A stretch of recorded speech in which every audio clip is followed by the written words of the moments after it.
గత ప్రభుత్వం 10 సంవత్సరాల కాలంలో నిరుపేదలకు ఒక్క ఇల్లు కూడా నిర్మించి ఇవ్వలేదని, కాంగ్రెస్ ప్రభుత్వం అధికారంలోకి వచ్చిన తర్వాత నిరుపేదలకు ఇందిరమ్మ ఇండ్లు నిర్మించి ఇచ్చే పథకానికి శ్రీకారం చుట్టామని మెదక్ ఎమ్మెల్యే డాక్టర్ మైనంపల్లి రోహిత్రావు అన్నారు.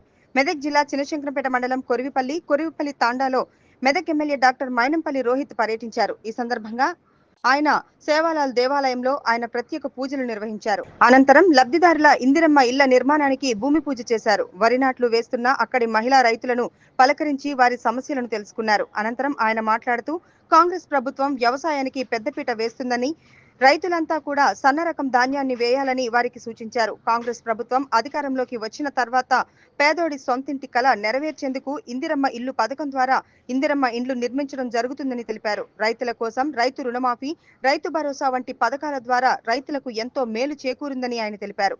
నియోజకవర్గంలో అన్ని రకాల అభివృద్ధి కార్యక్రమాలను చేపడుతున్నామన్నారు.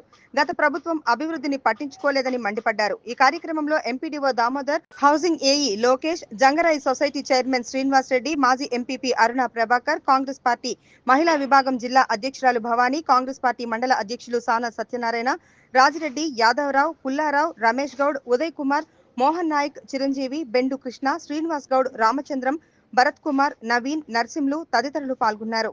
కొరివిపల్లి గ్రామం శంకరంపేట మండలంలో ఇందిరమ్మ ఇల్లులని ప్రారంభించుకుంటా ఉన్నాం.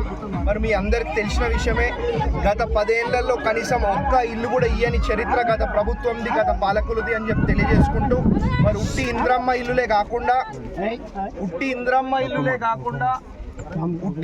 ఇల్లులే కాకుండా సన్న బియ్యం కానివచ్చు, లేకపోతే రైతు రుణమాఫీ కానివచ్చు, లేకపోతే